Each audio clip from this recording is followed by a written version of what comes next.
Alam mo ba na pwede ka nang hindi magpa-deliver ng tubig sa bahay mo?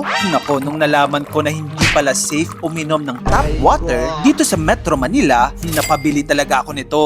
At ito na atang pinakasulit na nabili ko lately. Hindi lang siya basta water filter ha. This is Aqualib Pure 600 GPD Reverse Osmosis System. Haba ng name no?